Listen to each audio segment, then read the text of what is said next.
فذكر فإن الذكرى تنفع المؤمنين. الحمد لله نحمده ونستعينه ونستغفره ونؤمن به ونتوكل عليه ونعوذ بالله من شرور أنفسنا ومن سيئات أعمالنا. من يهده الله فلا مضل له ومن يضلله فلا هادي له. ونشهد أن لا إله إلا الله وحده لا شريك له. ونشهد أن سيدنا ونبينا ومولانا محمدا عبده ورسوله صلى الله عليه وعلى آله وأصحابه وبارك وسلم تسليما كثيرا كثيرا.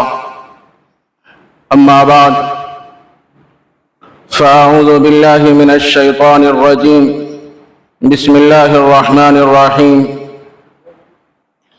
إن بطش ربك لشديد إنه هو يبدئ ويعيد وهو الغفور الودود ذو العرش المجيد فعال لما يريد. هل أتاك حديث الجنود فرعون وثمود بل الذين كفروا في تكذيب والله من ورائهم محيط. بل هو قرآن مجيد في لوح محفوظ. صدق اللہ العظیم. برادران اسلام اور عزیز ساتھیوں اور بزرگوں، گزشتہ درس میں آپ حضرات نے سورۃ البروج کی ابتدائی آیتوں کا ترجمہ اور قدر تشریح سماعت فرمائی، اور اللہ تبارک و تعالیٰ نے سورہ بروج کی ابتدائی آیتوں میں کفار اور مشرکین کو تنبیہ بھی فرمائی اور مثالوں کے ذریعے سے، واقعات کے ذریعے سے یہ بات سمجھائی جس طرح سابقہ قومیں اپنی سرکشی اور بغاوت میں حد سے آگے بڑھ گئے اور اللہ کو ناراض کرنے والے کاموں میں مصروف ہو گئے، تو اللہ تبارک و تعالیٰ نے ایسی قوموں کو تہز اور نہس کر دیا، صفحہ ہستی سے ان کا وجود ختم کر دیا، اور ظلم اور سرکشی اور بغاوت یہ چلنے والی چیز نہیں ہے۔ اللہ تبارک و تعالیٰ لوگوں کو موقع دیتے ہیں، ڈھیل دیتے ہیں کہ لوگ سدھر جائیں اور اپنی زندگی کو راہ راست پر لائیں اور آنے کے مقصد کو مستحضر رکھتے ہوئے زندگی گزاریں۔ اللہ تبارک و تعالیٰ بندوں کو ڈھیل دیتے ہیں، لیکن کفار مکہ جو اسلام میں نئے نئے داخل ہوتے تھے، حضرات صحابہ کو تکلیفیں دیا کرتے تھے، مصائب کے پہاڑ توڑا کرتے تھے، حضرات صحابہ آنے والی مصیبتوں کو جھیلتے، برداشت کرتے، صبر کرتے، اور کفار و مشرکین نے اللہ کے نبی کو بھی نہیں چھوڑا، ان کے ساتھ بھی اذیت کا معاملہ کیا، بلکہ اللہ کے نبی کو انہوں نے جادوگر کہا، ساحر کہا، دیوانہ اور پاگل کہا اور بہت کچھ کہا، لیکن اللہ کے نبی ساری چیزوں کو جھیلتے رہے، صبر کرتے رہے، برداشت کرتے رہے، اور حضرات صحابہ سے فرمانے لگے، دیکھو دنیا میں بڑی بڑی قومیں آئیں، بڑے سرکش اور باغی لوگ بھی اس دنیا میں گزرے، لیکن اللہ تبارک و تعالیٰ نے ان کو صفحہ ہستی سے میٹ دیا، ظلم کی وجہ سے، سرکشی اور بغاوت کی وجہ سے صفحہ ہستی سے ان کا نام و نشان ختم کر دیا۔ اگر یہ کفار اور مشرکین اپنی حرکتوں سے باز نہیں آئیں گے تو ان کے ساتھ بھی ایسا ہی سلوک ہوگا۔ اور سورہ بروج میں حق تعالی جل شانہ نے اصحاب الاخدود کا بھی تذکرہ فرمایا۔ گزشتہ درس میں آپ حضرات نے وہ واقعہ سماعت فرمایا کہ یمن کا ایک بادشاہ تھا جس کا نام یوسف ذو نواز تھا۔ اس زمانے میں ایک راہب رہا کرتا تھا جو لوگوں کا جو ساحر تھا، اس کے چل چلاؤ کا آخری وقت آیا تو اس نے یہ کہا کہ مجھے ایک ایسا لڑکا دیجیے کہ میں اس کو فن ساحری سکھا دوں گا۔ تو وہ بادشاہ ایک لڑکے کا انتخاب کیا اور وہ اس کو فن ساحری سکھایا، اور آپ نے یہ بات بھی درس میں سماعت فرمائی تھی کہ ایک راہب سے اس کی ملاقات ہوتی ہے اس بچے کی، اور وہ اسلام میں داخل ہو جاتا ہے، اور اس کے بعد وہ بادشاہ مختلف کوششیں کرتا ہے اس لڑکے کو ہلاک کرنے کے لیے، لیکن وہ اس کا انتقال نہیں ہوتا۔ آخر میں وہ بچہ خود کہتا ہے اگر مجھے مارنا چاہتے ہو تو ایک ہی صورت ہے کہ بسم اللہ رب الغلام کہہ کر مارو تو میں مر جاؤں گا۔ تو بہرحال وہ سارا واقعہ آپ حضرات نے گزشتہ درس میں سماعت فرمایا۔ اب آگے کی آیتوں میں حق تعالی جل شانہ نے یہ بات ارشاد فرمائی کہ ان بطش ربک لشدید، بے شک آپ کے پروردگار کی داروگیر بڑی سخت ہے۔ حق تعالی جل شانہ اپنی شان جباریت اور شان قہاریت کا اظہار فرما رہے ہیں کہ ایک بات سن لو کہ تمہارا پروردگار جہاں معاف کرنے والا ہے، رحم کرنے والا ہے، محبت کرنے والا ہے، وہیں تمہارا پروردگار تمہاری پکڑ بھی کرنے والا ہے، تمہاری پوچھ تاچھ بھی کرنے والا ہے۔ یہ بڑا خطرناک ہے، جب پکڑنے پہ آتا ہے تو اس کے پکڑ کے برابر کوئی پکڑ نہیں سکتا۔ حدیث میں آتا ہے نبی اکرم صلی اللہ علیہ وسلم نے ارشاد فرمایا اللہ تبارک و تعالی ظالم کو ڈھیل دیتے ہیں اس واسطے کہ ظالم سدھر جائے، ظلم سے باز آ جائے، لیکن جب ظالم سدھرتا نہیں، لوگوں پہ ظلم و ستم کرتا ہے، ناروا سلوک کرتا ہے، لوگوں کی حق تلفی کرتا ہے، تو جب اللہ تبارک و تعالیٰ اس کو پکڑنے پہ آتے ہیں تو ایسا سخت پکڑ اس کی فرماتے ہیں، اس کی جکڑ اور پکڑ کے برابر کوئی پکڑ نہیں سکتا۔ وَكَذَلِكَ أَخْذُ رَبِّكَ إِذَا أَخَذَ الْقُرَىٰ وَهِيَ ظَالِمَةٌ إِنَّ أَخْذَهُ عَلِيمٌ شَدِيدٌ۔ جب اللہ تبارک و تعالیٰ کسی قوم کو، کسی آدمی کو اس کے گناہ کی وجہ سے، اس کے ظلم کی وجہ سے جب پکڑتے ہیں تو اتنا سخت پکڑتے ہیں کوئی آدمی اس طریقے سے پکڑ نہیں سکتا۔ وَلَا يُوثِقُ وَثَاقَهُ أَحَدٌ۔ تو حق تعالی جل شانہ نے اس آیت میں اپنی شان جباریت اور شان قہاریت کو بیان فرمایا۔ دنیا میں بھی ہوتا ایسا ہے کہ جن کو مال کا نشہ ہوتا ہے، جن کے دل میں مال کی محبت ہوتی ہے، تو وہ لوگ اپنے مال کے نشے میں لوگوں کو خاطر میں نہیں لاتے، لوگوں کے ساتھ ظلم و ستم کا معاملہ کرتے ہیں، اور یہ سمجھتے ہیں کہ میرے پاس مال ہے، اگر میری شکایت کسی جگہ کی جائے گی تو میں مال دے کر وہاں سے ہٹ جاؤں گا۔ لوگ اس گھمنڈ میں، تکبر میں، حماقت میں رہتے ہیں۔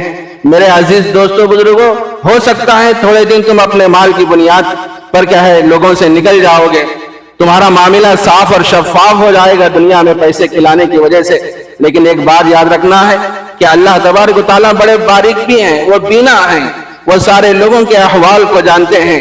آدمی جو کچھ کرتا ہے اور اس کے دل میں جو کچھ چیزیں پوشیدہ ہیں اور اس کے دل میں جو خیالات اور جذبات آتے ہیں اللہ اس کو بھی جانتے ہیں۔ یعلم خائنۃ الاعین وما تخفی الصدور، آنکھوں کی خیانت اور چوری کو اور دلوں میں پیدا ہونے والے وسوسے اور خیالات کو بھی اللہ جانتے ہیں۔ تو ہمارے اس ہندوستان میں دیکھیے کہاں کہاں کیسے کیسے مظالم لوگوں پہ ہوتے جا رہے ہیں۔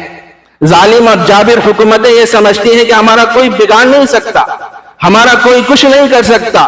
وہ لوگوں کی غلط فہمی ہے اور وہ اسی بنیاد پر مسلمانوں کے ساتھ ظلم و ستم کا معاملہ کرتے ہیں اور ایسی ایسی چیزیں لوگوں کے سامنے پیش کرتے ہیں کہ جس پہ چلنا اور جس پر عمل کرنا لوگوں کے لیے بڑا مشکل ہوتا ہے، اور وہ یہ تصور کرتے ہیں کہ ہم ہی حکمراں ہیں، ہم ہی بادشاہ ہیں، ہم ہی سب کچھ ہیں، ہمارے اختیار میں سب کچھ ہے، ہم جو چاہیں اسی کے مطابق سب کو عمل کرنا ہے۔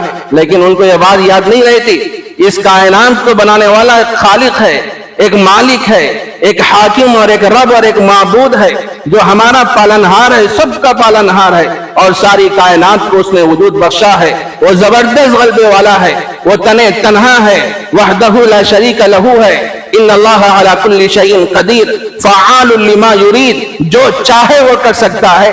تو ظالم کو یہ بات سمجھ میں نہیں آتی، وہ تو یہ سمجھتا ہے کہ میں لوگوں پہ حکمرانی کر رہا ہوں، میں جو بولوں گا لوگ اس کے مطابق عمل کرنا ہے۔ تمہاری حکمرانی چند دن چلے گی، لوگوں پہ ظلم و ستم چند دن چلے گا، جب تمہاری یہ آنکھ بند ہو جائے گی اور تم قبر میں پہنچو گے تو تمہارے ساتھ جو عذابات کا جو معاملہ ہوگا، وہاں سے جو آغاز ہوگا، تو تم وہاں سے پھر میدان محشر میں پہنچو گے، وہاں بھی تمہارا جو عذاب کا سلسلہ شروع ہوگا، ہوتے ہوتے تم جہنم میں پہنچو گے، اور تم موت کو پکارو گے، لیکن قیامت کے دن موت نہیں آئے گی۔ آدمی یہ کہے گا مصیبتوں کو دیکھ کے، تکلیفوں کو دیکھ کے، اے اللہ مجھے موت دے دے، مجھے موت دے دے، مجھے بہت تکلیف ہو رہی ہے۔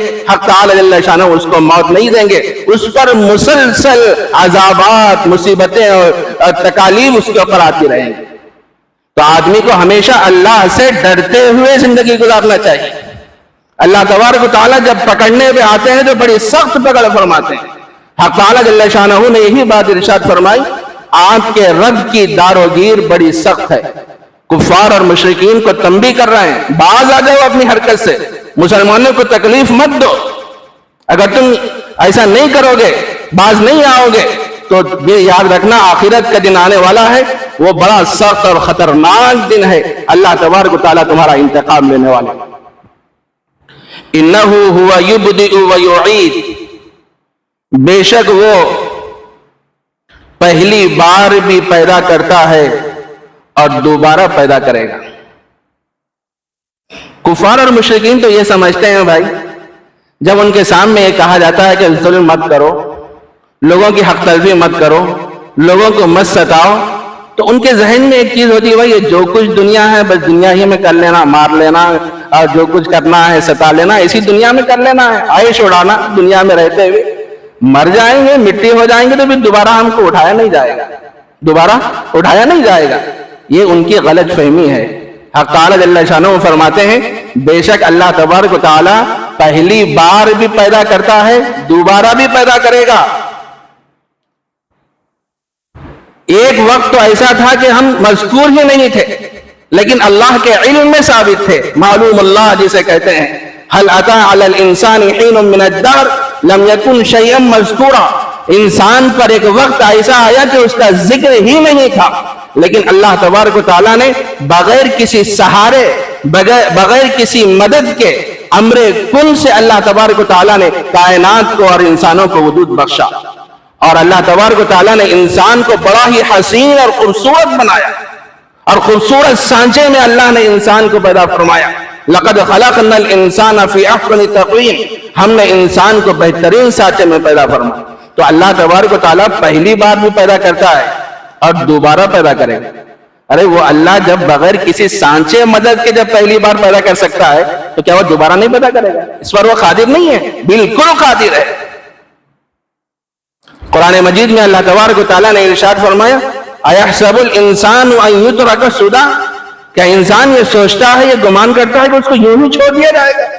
دنیا میں جو کچھ کرنا ہے کر لے، مزے اڑا لے، بدماشی کر لے، ظلم و ستم کر لے، اور انسان یہ سوچتا ہے کہ اس کو یوں ہی چھوڑ دیا جائے گا؟ یوں ہی نہیں چھوڑا جائے گا۔ آخرت میں جب پیشی ہوگی، ہر عمل کے بارے میں قیامت کے دن پوچھا جائے گا۔ افحسبتم انما خلقناکم عبثا وانکم الینا لا ترجعون، ابھی ہمارے امام صاحب پڑھے مغرب کی نماز میں، کیا انسان یہ گمان کرتا ہے کہ اللہ تبارک و تعالیٰ نے انسان کو بیکار پیدا فرمایا؟ بیکار نہیں پیدا فرمایا، ایک عظیم مقصد کے لیے اللہ نے انسان کو پیدا فرمایا۔ وہ عظیم مقصد کیا ہے؟ اللہ کی عبادت، اللہ کی معرفت، اللہ کی پہچان، اللہ سے اپنے تعلق کو قریب اور مضبوط کرنے کے لیے اللہ تبارک و تعالیٰ نے انسان کو پیدا فرمایا، یہ بیکار نہیں پیدا فرمایا۔ تو وہ اللہ ایسا ہے کہ پہلی بار بھی پیدا کرتا ہے، دوبارہ پیدا کرے گا۔ وَهُوَ الْغَفُورُ الْوَدُودُ۔ ان آیتوں میں تو حق تعالی جل شانہ نے اپنی شان جباریت اور قہاریت کو بیان فرمایا۔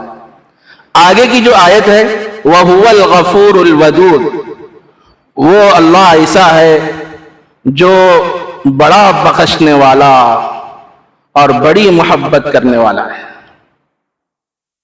جہاں اللہ تبارک و تعالی جبار اور قہار ہیں، وہیں اللہ تبارک و تعالی غفور بھی ہیں، رحیم بھی ہیں، بڑے معاف کرنے والے، بڑے بخشنے والے اور بڑے رحم کرنے والے ہیں۔ شرک کے علاوہ اللہ تبارک و تعالی سارے گناہوں کو معاف فرما دیتا ہے، شرک کو اللہ کبھی معاف نہیں فرماتا۔ ان اللہ لا یغفر ان یشرک بہ ویغفر ما دون ذلک لمن یشاء۔ اللہ تبارک و تعالی ہر گناہ کو معاف فرمائیں گے، لیکن شرک کو اللہ کبھی معاف نہیں فرمائیں گے۔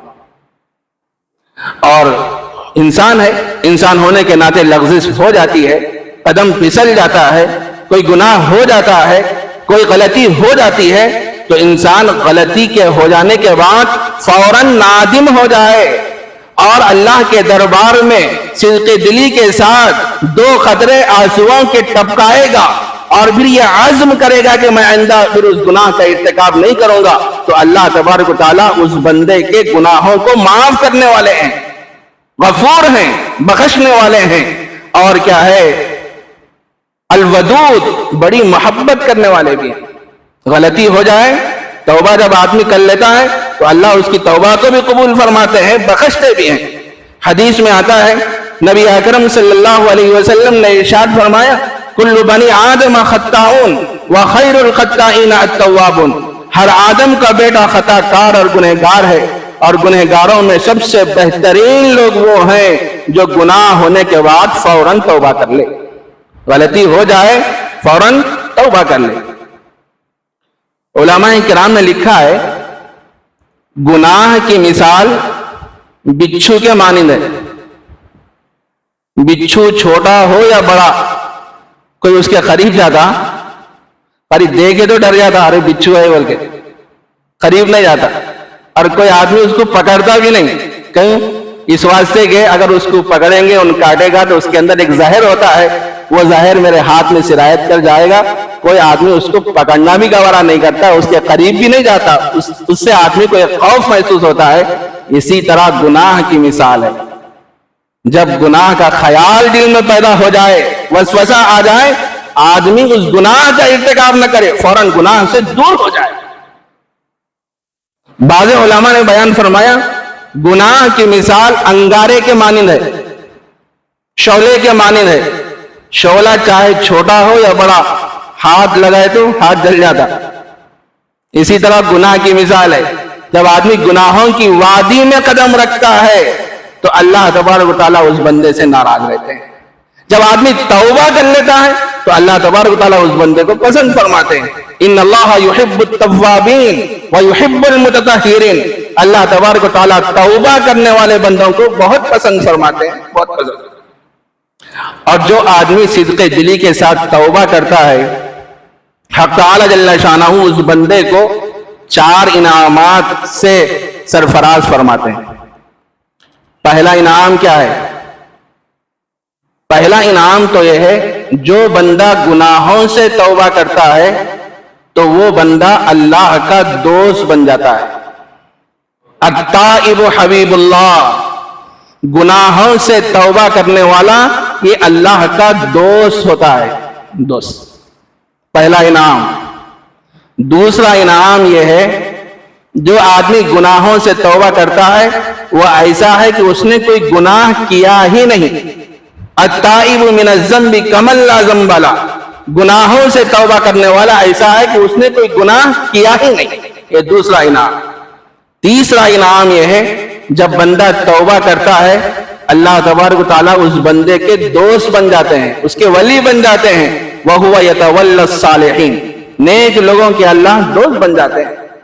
چوتھا انعام یہ ہے جب اس کا آخر وقت آئے گا، وہ اس دنیا سے اس کے چل چلاؤ کا وقت آئے گا تو فرشتے اس کے پاس آئیں گے، خوشخبری لے کے آئیں گے، دیکھ یہ تیری جنت ہے، جس کا تجھ سے وعدہ کیا گیا تھا. تتنزل علیہم الملائکہ الا تخافوا ولا تحزنوا وابشروا بالجنۃ التي كنتم توعدون. ملائکہ اور فرشتے اس بندے کے پاس آئیں گے جو سچی پکی توبہ کرتا ہے اور آ کے اس کو جنت کی خوشخبری دیں گے جس کا تجھ سے وعدہ کیا گیا ہے. یہ جنت ہے تیرے لیے. 4 انعامات ملتے ہیں سچی پکی توبہ کرنے سے. تو حق تعالی جل شانہ نے اپنی پہلی صفت یہ بیان فرمائی کہ اللہ تبارک و تعالیٰ بڑے بخشنے والے ہیں. دوسری صفت کیا ہے؟ الودود، بڑی محبت کرنے والے ہیں. اس واسطے کہ اللہ نے کائنات کو ساری چیزوں کو ودود بخشا. جب کوئی آدمی کسی چیز کو بناتا ہے تو آدمی کو اس سے محبت ہوتی نہیں، پیدا نہیں کرتا، بناتا. جب آدمی کوئی چیز اجزاء کو جوڑ کے بناتا ہے تو آدمی کو اس سے محبت ہوتی نہیں ہوتی. حق تعالی جل شانہ تو ہم کو پیدا فرمائے، ساری کائنات کو پیدا فرمائے. تو حق تعالی جل شانہ مخلوقات سے محبت فرماتے ہیں اور پھر خاص کر اطاعت گزار بندوں سے تو بڑی محبت فرماتے. یہ میرا اطاعت شعار بندہ، متقی بندہ، اپنے ماتھے اور پیشانی کو میرے سامنے جھکانے والا ہے اور نمازوں کا اہتمام کرنے والا ہے، روزے اور زکوٰۃ کا وہ اہتمام کرنے والا ہے. ایسے بندے سے اللہ تبارک و تعالیٰ بڑی محبت فرماتے ہیں کہ وَهُوَ الْغَفُورُ الْوَدُودُ، وہ بڑے بخشنے والے اور بڑی محبت کرنے والے. در دنیا میں بھی ہوتا ایسا ہے. مثال کے طور پہ کہ کسی آدمی کو بہت دعائیں کرتا ہے اور 10 سال اور 12 سال ہو جاتے ہیں، کوئی بچہ نہیں ہوتا، تو آدمی دعا کرتا ہے اللہ مجھے ایک لڑکا عطا فرما دے جو میرے بعد میرا وارث بنے گا. آدمی دعائیں کرتا ہے، 10-12 سال کے بعد جب اس کو بیٹا ہوتا ہے تو آدمی کو اس سے کتنی محبت ہوتی ہے. ویسے ہر بیٹے سے ہر بیٹی سے محبت ہوتی ہے، لیکن ایک لمبے عرصے کے بعد جب بیٹا ہوتا ہے تو آدمی کو اس سے کتنی محبت. اور ماں کو تو اپنی بچوں سے اتنی محبت ہوتی ہے، اتنی محبت ہوتی ہے، ہم اس کا اندازہ نہیں کر سکتے، کر ہی نہیں سکتے. اور اللہ تبارک و تعالیٰ 70 ماہوں سے زیادہ محبت کرنے والے ہیں، 70 ماہوں سے زیادہ محبت کرنے والے ہیں. تو اپنی مخلوق سے وہ کتنی محبت فرماتے ہیں. فعال لما یرید، وہ جو چاہے کرتا ہے. اللہ کی قدرت ایسی ہے، وہ جو چاہے کرتے ہیں، سب کچھ ان کے اختیار اور قبضے میں ہے. ان اللہ يدخل الذين آمنوا وعملوا الصالحات جنات تجری من تحتها الانہار ان اللہ يفعل ما يشاء. بے شک جو لوگ ایمان لائے اور اعمال صالحہ کیے ان کے لیے باغات ہیں جنت میں، ان کے نیچے سے نہریں جاری ہوں گی. اس کے بعد حق تعالی جل شانہ نے فرمایا ان اللہ يفعل ما يشاء. حق تعالی جل شانہ جو ارادہ فرماتے ہیں اس کو پورا کرتے ہیں، جو چاہے اللہ تبارک و تعالیٰ کرتے ہیں. ان اللہ علی کل شیء قدیر. هل اتاک حدیث الجنود، کیا آپ کو لشکر والوں کا قصہ پہنچا؟ فرعون و سمود، یعنی فرعون اور سمود کا. حق تعالی جل شانہ ان آیتوں میں بعد ارشاد فرمائیں کیا تم لوگوں کو فرعون اور سمود کا قصہ پہنچا ہے؟ تم کو معلوم ہے فرعون اور سمود کے ساتھ اللہ نے کیا حال کیا ان کا، اور جب وہ ظلم اور سرکشی میں آگے بڑھ گئے اللہ نے ان کے ساتھ کیا معاملہ کیا. فرعون کیا کہا کرتا تھا؟ انا ربکم الاعلی کہتا تھا، میں ہی تمہارا رب ہوں، اور لوگوں سے کہتا تھا کہ میں ہی تمہارا خالق ہوں، میری عبادت کرو، میری پرستش کرو. اور اللہ تبارک و تعالیٰ نے حضرت موسیٰ علیہ السلام کو بھیجا تھا اس کی ہدایت کے لیے کہ وہ راہ راست پر آ جائے، لیکن فرعون راہ راست پر نہیں آیا بلکہ گھمنڈ میں، تکبر میں، حماقت میں مبتلا رہا. تو اللہ تبارک و تعالیٰ نے اس کو دریا میں، سمندر میں غرق کر دیا، ڈبو دیا. کتنا بڑا فرعون اپنے آپ کو کہتا تھا، انا ربکم الاعلی وہ کہتا تھا، لیکن اللہ نے اس کا کیا حال کر دیا. کیا تم کو فرعون کا قصہ پہنچا ہے؟ حق تعالی جل شانہ وہ فرماتے ہیں نبی اکرم صلی اللہ علیہ وسلم کے ذریعے سے کفار اور مشرکین کو یہ بتلا رہے ہیں ذرا عبرت حاصل کرو ان واقعات سے کہ فرعون کا کیا حال ہوا. اور اسی طرح حق تعالی جل شانہ وہ فرماتے ہیں سمود، قوم سمود کا کیا حال ہوا. قوم سمود کی طرف اللہ تبارک و تعالیٰ نے حضرت صالح علیہ السلام کو نبی بنا کر بھیجے تھے. حضرت صالح علیہ السلام قوم سمود میں جب وہاں تھے لوگوں کو یہ کہا کرتے تھے کہ بھائی ایک اللہ کو مانو، اللہ کی وحدانیت کا اقرار کرو، یہ ساری کائنات کو چلانے والا وہ ایک ہی اللہ ہے، تنے تنہا ہے، اسی کی عبادت اور اسی کی پرستش کرو۔ تو لوگ آپ کی بات کو نہیں مانتے، تو لوگوں نے کہا کہ دیکھو ہم آپ کی بات اس وقت مان لیں گے کہ سامنے ایک پہاڑ ہے، اس پہاڑ میں سے اگر آپ حاملہ اونٹنی نکالیں گے تو ہم آپ کی بات مانیں گے، آپ پر ایمان لائیں گے۔ کیسی عجیب قوم تھی، حاملہ اونٹنی پہاڑ سے نکالنا۔ حضرت صالح علیہ السلام دعا فرمائے کہ کرنے والی ذات تو اللہ کی ہے، دعا فرمائے تو اللہ تبارک و تعالیٰ نے حاملہ اونٹنی پہاڑ سے نکال دیے، اور وہ اونٹنی اتنی عجیب و غریب تھی کہ قوم سمود کی بکریاں اور جانور تھے وہ ایک کنویں سے پانی پیا کرتے تھے۔ یہ اتنی عجیب و غریب یہ اونٹنی تھی کہ وہ کنویں کے پاس جب پانی پینے کے لیے جاتی تو پورا پانی پی جاتی تھی کنویں کا، دوسرے جانوروں کو پانی نہیں ملتا تھا۔ تو لوگ آئے اور آ کے کہنے لگے کہ یہ ایسی عجیب غریب اونٹنی ہے کہ سارا پانی پی جاتی ہے۔ حضرت صالح علیہ السلام نے فرمایا دیکھو ہذہ ناقۃ اللہ شرب ولکم شرب یوم معلوم، ایک دن تمہارے جانور پیئیں گے، ایک دن یہ اونٹنی پیے گی، لیکن اس کا احترام کرنا، اس کے ساتھ بدتمیزی سے بد اخلاقی سے پیش نہیں آنا، یہ بہت بڑا معجزہ ہے۔ اللہ تبارک و تعالیٰ نے حاملہ اونٹنی پہاڑ سے نکالی ہے، اس کی حفاظت کرنا۔ لیکن لوگوں کو یہ تقسیم پسند نہیں آئی، ایک دن یہ اونٹنی پانی پیے، ایک دن ہمارے جانور پانی پیے، تقسیم پسند نہیں آئی۔ تو وہ لوگ کیا کیے کہ وہ اونٹنی کو قتل کر دیے، قوم سمود اونٹنی کو قتل کر دی۔ حضرت صالح علیہ السلام نے فرمایا دیکھو اب بس تم لوگ 3 دن زندہ رہو گے، بس اللہ کا عذاب آنے والا ہے، بس 3 دن زندہ رہو گے۔ کتابوں میں یہ بات ملتی ہے، پہلے دن ان کے چہرے زرد پڑ گئے، دوسرے دن ان کے چہرے سرخ ہو گئے، تیسرے دن ان کے چہرے سیاہ ہو گئے۔ جب 3 دن ہو گئے تو ایک زلزلہ آ گیا، اتنا خطرناک زلزلہ، اور بعض روایتوں میں ہے کہ آسمان سے ایسی سخت اور خطرناک آواز آئی جس کے نتیجے میں وہ سارے لوگ اوندھے منہ ہو کے گر کے مر گئے، سارے لوگ۔ تو حق تعالیٰ جل شانہ نے ان آیتوں میں بات ارشاد فرما رہے ہیں، کیا تم کو لشکر والوں کا قصہ نہیں پہنچا فرعون اور سمود کا؟ وہ کتنے زبردست لوگ تھے، پہاڑوں سے پتھروں کو تراشتے تھے، گھروں کو بناتے تھے، بڑے خوبصورت انداز میں وہ گھروں کو بناتے تھے قوم سمود، لیکن اللہ تبارک و تعالیٰ نے ان کا کیا حال کر دیا، وہ اللہ کو نہیں مانے، اللہ کی عبادت نہیں کیے تو اللہ نے ان کو صفحہ ہستی سے میٹ دیا۔ ارے یہ واقعات تمہارے سامنے موجود ہیں، ان سے عبرت حاصل کرو، ان سے نصیحت حاصل کرو، اور جو کچھ تم مسلمانوں کے ساتھ ظلم و ستم کا معاملہ کر رہے ہو اس سے باز آ جاؤ۔ بل الذین کفروا فی تکذیب، بلکہ یہ کافر تو تکذیب میں ہے، اتنے واقعات ہیں، اتنی چیزیں سب سامنے ہیں، ان کے سامنے ہیں، لیکن اس کے باوجود بھی یہ کفار اور مشرکین تکذیب میں جھٹلا رہے ہیں، آخرت کو بھی جھٹلا رہے ہیں، میدان محشر کو بھی جھٹلا رہے ہیں، اور اللہ کے نبی کو ساحر اور جادوگر کہہ رہے ہیں، اور قرآن کو بھی وہ لوگ کیا ہے جھٹلا رہے ہیں۔ یہ تو اساطیر الاولین ہے، پہلے لوگوں کی قصے کہانیاں اس کے اندر موجود، کافر لوگ اس کی کیا ہے تکذیب کر رہے ہیں۔ واللہ من ورائہم محیط، اور اللہ تبارک و تعالیٰ ان کو ادھر سے ادھر سے گھیرے ہوئے ہیں، وہ سزا سے بچ نہیں سکتے، سب کو گھیرے ہوئے ہیں اللہ۔ ان ربک لبالمرصاد، تیرا رب تو گھات میں ہے، انتظار میں ہے، کون کیا کر رہا ہے، ہر حرکت سے اللہ تبارک و تعالیٰ واقف ہے۔ دن کے اجالے میں جو کرتا ہے اس کو بھی دیکھتے ہیں، رات کے اندھیرے میں جو کام کیا جاتا ہے اللہ تبارک و تعالیٰ اس کو بھی دیکھتے ہیں، اس کی سزا سے کوئی بچ نہیں سکتا۔